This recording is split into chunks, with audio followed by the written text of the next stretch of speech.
வீடியோக்குள்ளே போகிறதுக்கு முன்னாடி this video sponsored by Bymot shopping app.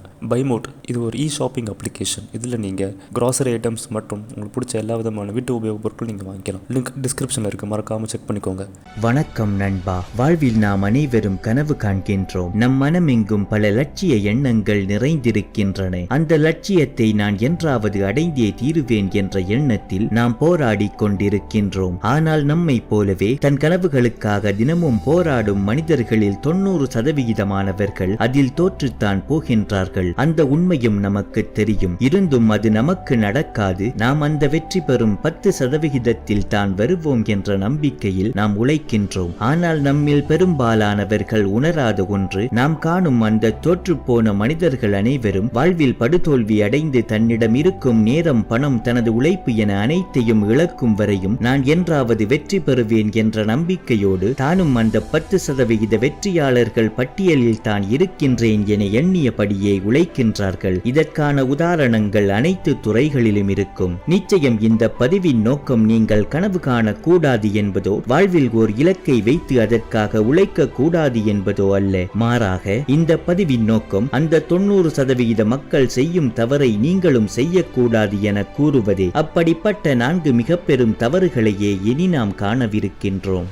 முதலாவது, உங்களால் எதையும் செய்ய முடியும் என்ற நம்பிக்கை. முயன்றால் முடியாதது என எதுவுமே இல்லை என்றொரு கூற்றுண்டு. அது சரிதான். ஆனால் அக்கூற்றில் கூறும் முயற்சி என்ற சொல்லுக்கு ஒவ்வொரு இடத்திலும் ஒவ்வொரு ஆழம் உண்டு. அந்த முயற்சி எதுவாக இருக்கின்றது என்பதை பொறுத்து அது பல தியாகங்களை உங்களிடம் வேண்டி நிற்கும். அந்த முயற்சி உங்களது தனிப்பட்ட குணங்களிலிருந்து, திறமைகளிலிருந்து, உங்களது பலத்திலிருந்து எவ்வளவு தூரம் விலகி நிற்கின்றதோ அதை செய்து முடிப்பது உங்களுக்கு அவ்வளவு கடினமாக இருக்கும். எனவே நீங்கள் ஒரு முயற்சியை ஆரம்பிக்கும் முன்னதாகவே அதில் நீங்கள் செய்ய வேண்டிய வேலைகளில் எது உங்களுக்கு இயல்பாகவே வரும், எதை செய்வது உங்களுக்கு கடினமானது, நீங்கள் என்னதான் முயற்சித்தாலும் உங்களால் செய்யவே முடியாதது ஏதும் அதில் உள்ளதா என்பதை ஆராய்ந்து பார்க்க வேண்டும். அப்படி அந்த முயற்சியில் உங்களுக்கு ஆர்வமான, உங்களால் இலகுவாக செய்து முடிக்கக்கூடிய வேலைகள் குறைவாகவும், உங்களுக்கு தெரியாத, ஆர்வமில்லாத வேலைகள் அதிகமாகவும் இருந்தால் அம்முயற்சியை செய்யத்தான் வேண்டுமா என மீண்டும் ஒரு முறை சிந்தித்து பாருங்கள்.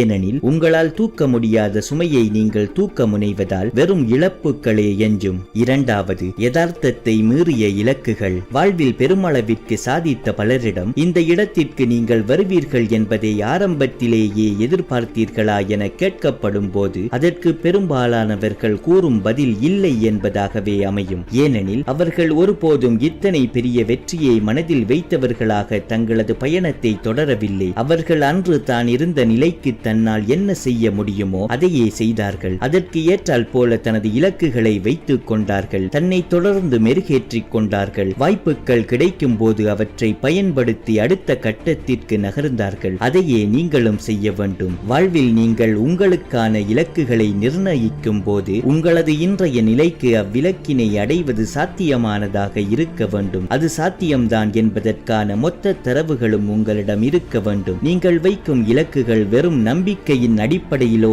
எதிர்பார்ப்புகளின் அடிப்படையிலோ இருக்கக்கூடாது. அவை நீங்கள் சேகரித்த தரவுகளின் அடிப்படையில் இருக்க வேண்டும். மூன்றாவது, பொறுமை. பொறுமை வெற்றிக்கு மிக மிக அவசியமானது. ஒரு வேலையை செய்துவிட்டு அக்கணமே அதில் விளைவுகள் கிடைக்க வேண்டும் என எதிர்பார்ப்பது, அப்படி நீங்கள் எதிர்பார்த்த விளைவுகள் கிடைக்காவிட்டால் மனமுடைந்து போவது போன்ற குணங்கள் நிச்சயம் வெற்றியாளர்களுக்கானதல்ல.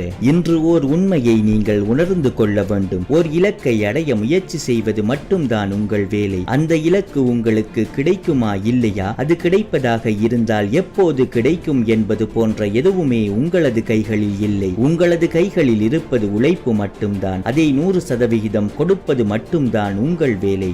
நான்காவது, திட்டம். இது வெற்றியை பற்றி நாம் பேசும்போது பெரும்பாலும் தவிர்த்து விடும் ஓர் பகுதி. வாழ்வில் வெற்றி அடைய நீங்கள் திட்டமிட வேண்டும். அத்திட்டத்தை கச்சிதமாக அமுல்படுத்த வேண்டும். உங்களது திட்டம் வேலை செய்கின்றதா என பொறுமையாக அவதானித்து அதில் கிடைக்கும் தரவுகளை சேகரிக்க வேண்டும். அத்திட்டம் தோற்று போனால் அதில் கிடைத்த தரவுகளை கடுமையாக ஆராய்ந்து அவற்றை வைத்து மீண்டும் ஒரு திட்டத்தை உருவாக்க வேண்டும். அதை அமுல்படுத்த வேண்டும். பொறுமையோடு தரவுகளை சேகரிக்க வேண்டும். அது தோற்றால் கையில் இருக்கும் தரவுகளை வைத்து மீண்டும் திட்டமிட வேண்டும். அதே சுழற்சியை செய்து கொண்டே இருக்க வேண்டும். வெற்றியாளர்கள் அனைவரிடமும் இக்குணம் இருக்கும். அவர்கள் தங்களது திட்டங்கள் தோற்கும் போது அவற்றில் தான் செய்த தவறுகள் என்ன என்பதை கண்டறிந்து கண்டறிந்து தங்களை மெருகேற்றிக் கொள்வார்கள். அதே போல தங்களது திட்டங்கள் வெற்றியடையும் போது அவை ஏன் வென்றன என்பதற்கான தரவுகளை சேகரித்து அதிலும் கற்றுக்கொள்வார்கள். இப்படி வெற்றியிலிருந்தும் தோல்வியிலிருந்தும் தொடர்ச்சியாக கற்றுக்கொள்வதன் காரணமாகவே அவர்கள் தொடர்ந்து வெற்றியாளர்களாகவே இருக்கின்றார்கள். நீங்களும் வாழ்வில் வெற்றி பெற விரும்பினால் இந்த யுக்தியை தவறாது கடைபிடியுங்கள்.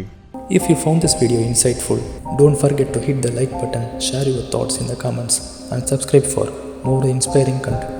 Thank you for watching.